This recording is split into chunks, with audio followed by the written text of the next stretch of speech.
Dear students, आज का हमारा जो टॉपिक है वो है सॉल्यूशन। तो सॉल्यूशन के बारे में हम आज पढ़ेंगे।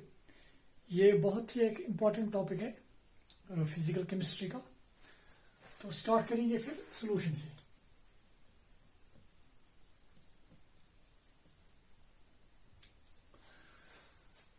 सॉल्यूशन को डिफाइन करने के लिए हम एक एग्जाम्पल को इस्तेमाल करेंगे। उसी से समझेंगे कि सॉल्यूशन को हम कैसे डिफाइन करते हैं।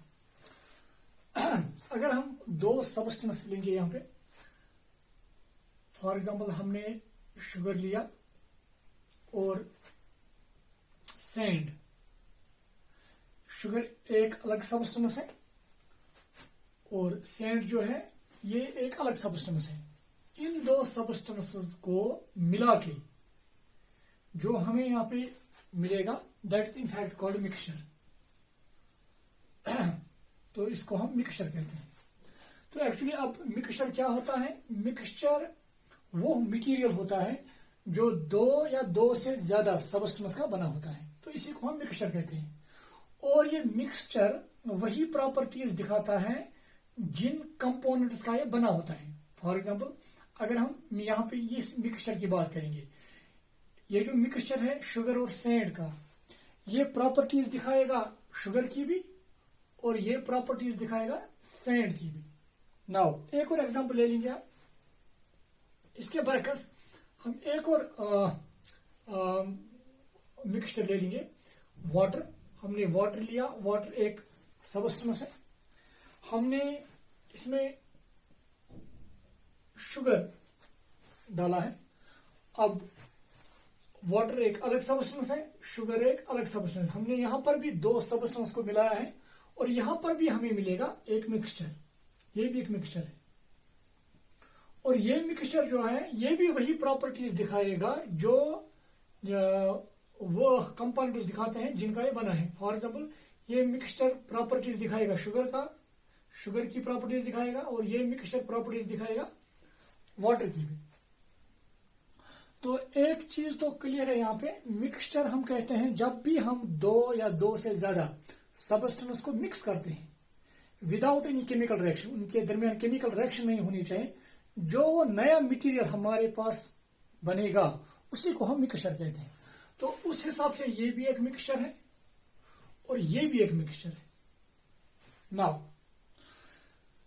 अगर हम इस मिक्सचर की बात करेंगे, ये जो मिक्सचर है शुगर और सैंड का, इस मिक्सचर में जो कंपोजिशन होगा शुगर का, सैंड, शुगर और सैंड का, ये यूनिफॉर्म नहीं होगा।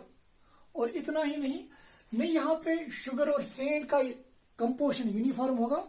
और दूसरी बात जो यहां पे इंपॉर्टेंट पॉइंट है, हम इजिली शुगर और सैंड, जो ये मिक्सचर में शुगर और सैंड है, इनकी बाउंड्रीज को हम डिफरेंशिएट कर पाएंगे। यहां पे वो मिक्सचर जहां पे यूनिफॉर्म कंपोजिशन नहीं होता है, जहां पे हम कंपोनेंट्स की डिफरेंट बाउंड्रीज डिफरेंशिएट कर पाते हैं, तो वैसे मिक्सचर को हम कहते हैं हेटेरोजीनियस मिक्सचर। तो फिर ये बन गया हेटेरोजीनियस मिक्सचर। तो फिर हेटेरोजीनियस मिक्सचर है। इसके बरकस अगर हम इसकी बात करेंगे वाटर और शुगर की, जब हमने शुगर को जब हम वाटर में मिक्स करते हैं तो वहां पे जो कंपोजिशन होता है शुगर का वाटर में वो यूनिफॉर्म होता है। हर किसी जगह पे जो शुगर की मिकदार होगी वाटर में, हर कहीं पे सेम मिकदार होगी। और इतना ही नहीं, अगर हम इस वाटर और शुगर को आप देखेंगे और नेकेड ऐसे कोशिश करेंगे कि क्या हम डिफरेंशिएट कर पाएंगे वाटर और शुगर की बाउंड्रीज को, हम देखेंगे यहां पे कि हम शुगर और वाटर की बाउंड्रीज को नहीं डिफरेंशिएट कर पाएंगे। इतना ही नहीं, अगर यहां पे आप एक माइक्रोस्कोप भी लेंगे और माइक्रोस्कोप से भी देखना चाहोगे कि boundaries of this water and sugar, उससे भी हम वाटर और शुगर की बाउंड्रीज को डिफरेंशिएट नहीं कर पाएंगे। वो मिक्सचर जहां पे यूनिफॉर्म कंपोजिशन होता है, जहां पे हम boundaries of different components differentiate नहीं कर पाते हैं, न नेकेड ऐसे और न हम माइक्रोस्कोप से। तो ऐसे मिक्सचर को बोलते हैं होमोजीनियस मिक्सचर। ऐसे मिक्सचर को बोलते हैं होमोजीनियस मिक्सचर। और इसी होमोजीनियस मिक्सचर, ये जो होमोजीनियस मिक्सचर है, इसी का नाम है एक्चुअली सॉल्यूशन। इसी का नाम है सॉल्यूशन। तो इस हिसाब से अब सॉल्यूशन को हम डिफाइन कैसे करेंगे? सॉल्यूशन सिंपली क्या है? It is a homogeneous mixture of two और मोर सब्सटेंसेस। ये जो होमोजीनियस मिक्सचर है, ये दो सब्सटेंस का भी हम बना सकते हैं, दो से ज्यादा सब्सटेंस का भी हम बना सकते हैं। तो सिंपली अब सॉल्यूशन को हम कैसे डिफाइन करेंगे? Solution is a homogeneous mixture of two और मोर सब्सटेंसेस। नाउ इसकी अब हम डेफिनेशन देखने की कोशिश करें। Now see,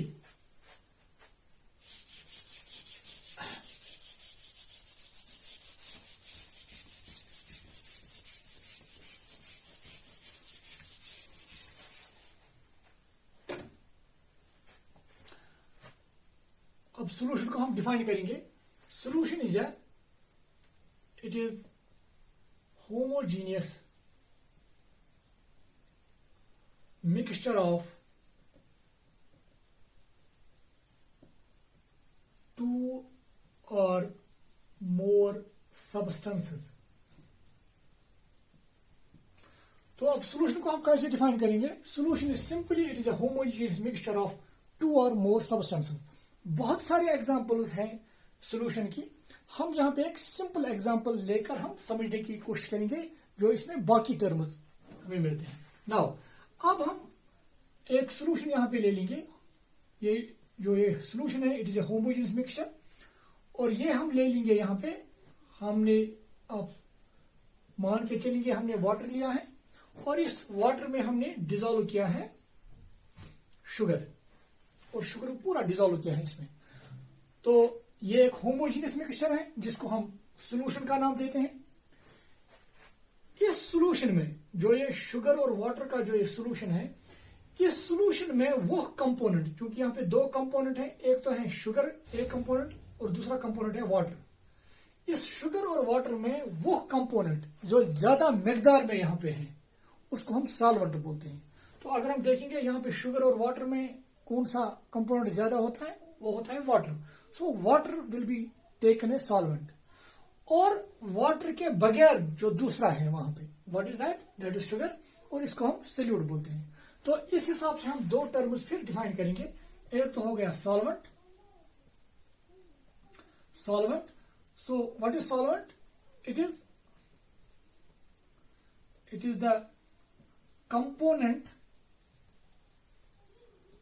of solution, it is a component of solution which is present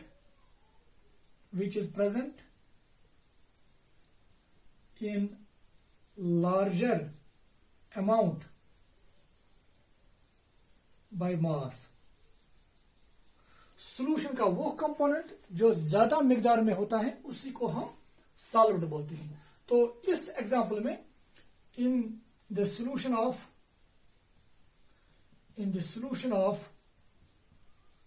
sugar and water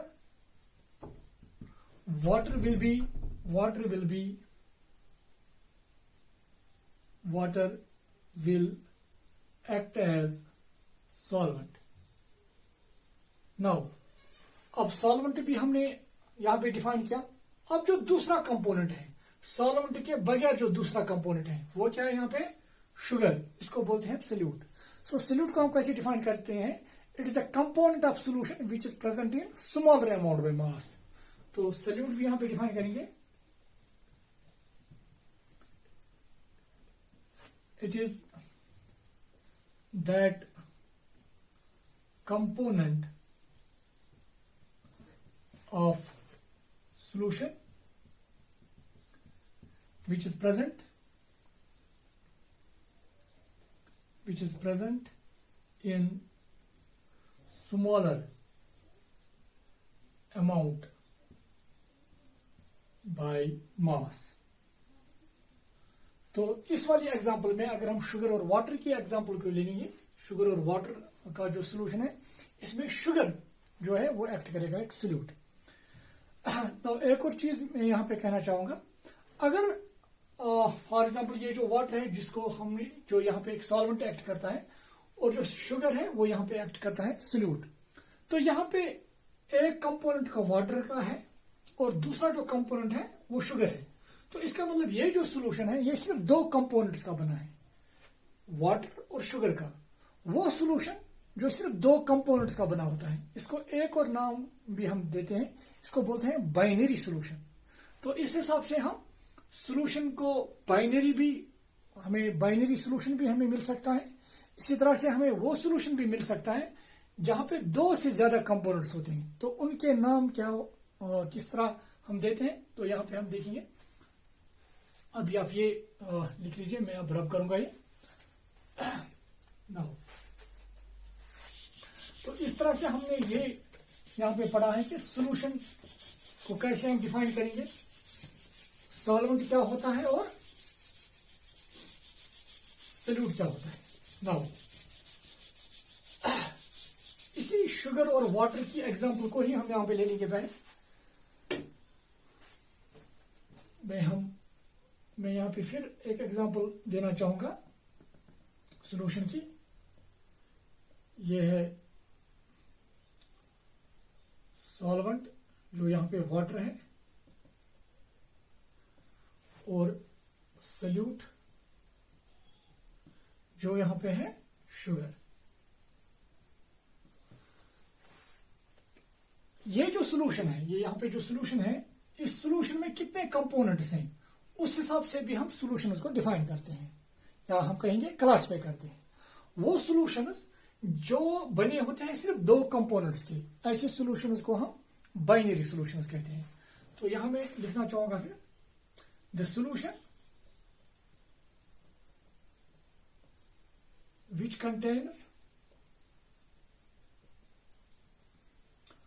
only two components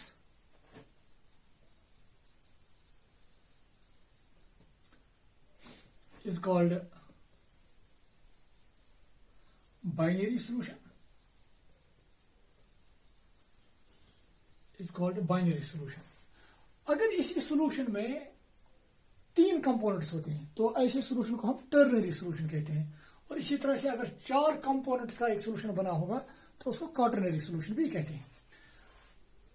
तो ये भी हम यहाँ पे मेंशन करेंगे, the solution which contains only two components is called binary solution, and the solution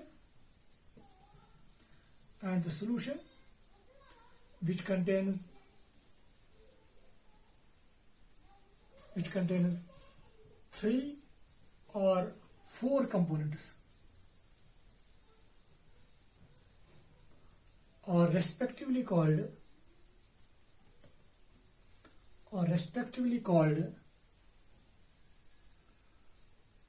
ternary and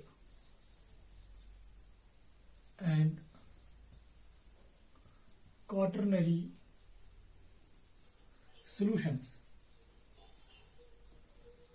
quaternary solution, for example अगर मैं यहां पर ही इसी सॉल्यूशन में अगर हम एक और यहां पे हमने सोल्यूट डाला है शुगर, अगर हम फॉर एग्जांपल इसमें साल्ट भी डालेंगे तो साल्ट भी एक्ट करेगा ये सोल्यूट। तो इसका मतलब अगर हम ऐसा सॉल्यूशन बनाएंगे जिसमें हमने वाटर लिया होगा एज सॉल्वेंट, और वाटर में हमने डिसॉल्व किया होगा शुगर भी और साल्ट भी, तो फिर ये सॉल्यूशन कितने कंपोनेंट्स का बना होगा, तीन का। तो ऐसे सॉल्यूशन को हम उस वक्त कहेंगे इट्स ए टर्नरी सॉल्यूशन। तो यहां पर भी एक बात आप याद रखेंगे, इन तीन कंपोनेंट्स में वाटर, शुगर और साल्ट में वाटर एक्ट करेगा एज सॉल्वेंट, बाकी जो है they will act as solute. एक और चीज आप याद रखेंगे इस सॉल्यूशन के बारे में, जनरली जो सॉल्यूशन होता है, सॉल्यूशन की जो फिजिकल स्टेट होती है वो वैसी ही होती है जो सॉल्वेंट की होती है। फॉर एग्जांपल यहां पे जो सॉल्वेंट है वो वाटर है, मतलब लिक्विड स्टेट में है, बाकी जो शुगर और साल्ट ये सॉलिड स्टेट में है। तो ओवरऑल सॉल्यूशन की जो फिजिकल स्टेट होगी that will be decided by the solvent. तो ओवरऑल फिजिकल स्टेट क्या है इस सॉल्यूशन की, दैट इज लिक्विड, और यही मैंने कहा कि सॉल्वेंट को ये जो सॉल्वेंट है, सॉल्वेंट हम उसी को मानते हैं जो ओवरऑल सॉल्यूशन की फिजिकल स्टेट को एक्चुअली एक्सप्रेस करता है। तो एक सॉल्यूशन की फिजिकल स्टेट वही होती है जो जिस फिजिकल स्टेट में सॉल्वेंट होता है। तो ये था कुछ इंपॉर्टेंट पॉइंट्स सॉल्यूशन के बारे में, सॉल्यूट के बारे में और सॉल्वेंट के बारे में। तो हमने यहाँ पे कुछ क्लासिफिकेशन भी की। तो वो सॉल्यूशन जो सिर्फ 2 कंपोनेंट्स के बने होते हैं उनको हम बाइनरी सॉल्यूशन कहते हैं, और जो 3 कंपोनेंट्स के उनको टर्नरी, और इसी तरह से जो 4 के उनको क्वाटरनरी सॉल्यूशंस कहते हैं, एंड सो ऑन। नाउ एक और चीज हम इस सॉल्यूशन के बारे में ऐड करेंगे।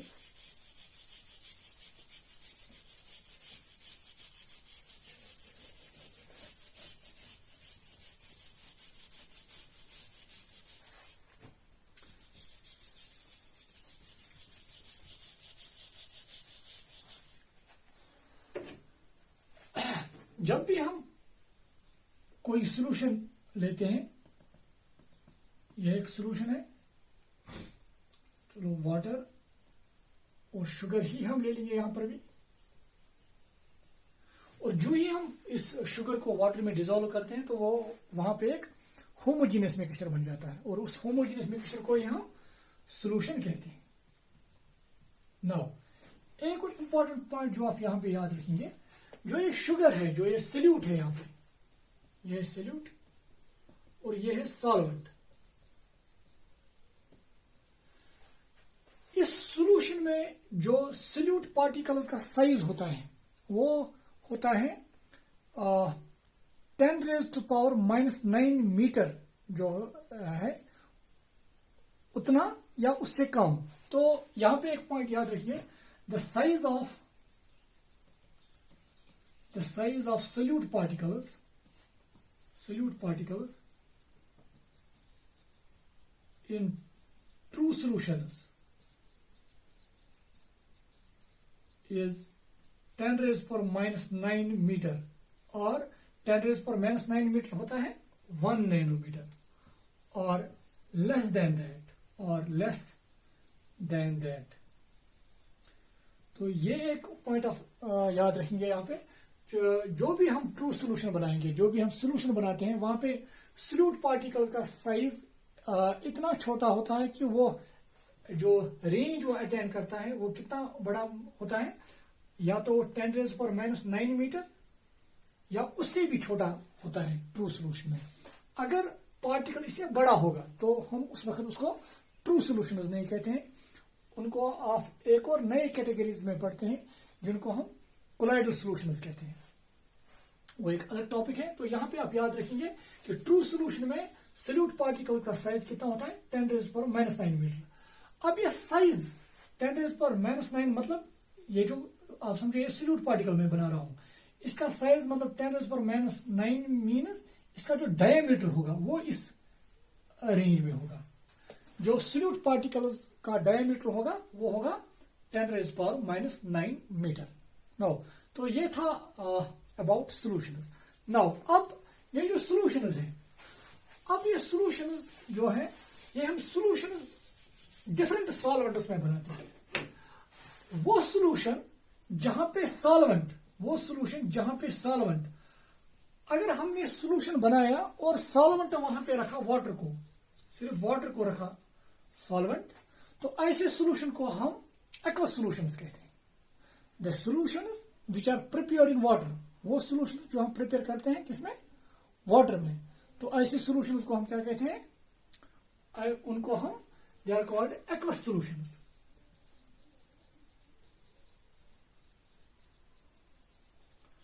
और वो सॉल्यूशंस जहां पे सॉल्वेंट वाटर के बगैर हम कोई ले लेंगे, मतलब फॉर एग्जांपल मैंने यहां पे कहा वाटर में हम शुगर ले लेंगे, तो इसका मतलब यहां पे जो सॉल्वेंट है वो है वाटर, तो ऐसे सॉल्यूशन को हम क्या कहेंगे, एक्वस सॉल्यूशन। तो अगर हम कुछ ऐसा कोई ऐसा सॉल्यूशन बनाएंगे जहां पे सॉल्वेंट वाटर के बगैर हम लेंगे, वहां पे सॉल्वेंट हम वाटर को नहीं लेंगे वाटर के बगैर, जैसे कि बेंजीन में हम कभी सॉल्यूशन बनाते हैं, कभी हम कार्बन टेट्राक्लोराइड में बनाते हैं, तो वो सॉल्यूशंस जहां पे सॉल्वेंट वाटर के बगैर होगा, तो ऐसी सॉल्यूशंस को हम नॉन एक्वस सॉल्यूशंस कहते हैं, नॉन एक्वस सॉल्यूशंस। तो इस हिसाब से हम on the basis of solvent हम कौन ले रहे हैं, तो इस हिसाब से हम सॉल्यूशंस को दो क्लासेस में तकसीम करते हैं। एक तो होते हैं एक्वस सॉल्यूशंस, वो सॉल्यूशंस जो हम वाटर में ही बनाते हैं, और दूसरे वो सॉल्यूशंस जहां पे सॉल्वेंट वाटर के बगैर होता है। जनरली हम जो ये जो सॉल्यूशन है हमारा सिलेबस में, वहां पर हम ज्यादातर इन्हीं सॉल्यूशंस की बात करेंगे, एक्वस सॉल्यूशंस की। और दूसरी बात, वो सॉल्यूशंस पढ़ेंगे हम जहां पे ज्यादातर हम दो कंपोनेंट्स ही उन सॉल्यूशंस में होंगे। तो जनरली यहां पे हम डिस्कस करेंगे एक तो एक्वस सॉल्यूशंस, और उन सॉल्यूशंस में जनरली दो कंपोनेंट्स होते हैं, मतलब वो बाइनरी सॉल्यूशंस होंगे। तो ये था एक शॉर्ट इंट्रोडक्शन अबाउट सॉल्यूशंस। तो अब सॉल्यूशंस की कंसंट्रेशन क्या होती है, और वो हम आगे लेक्चर्स में पढ़ेंगे। Thank you.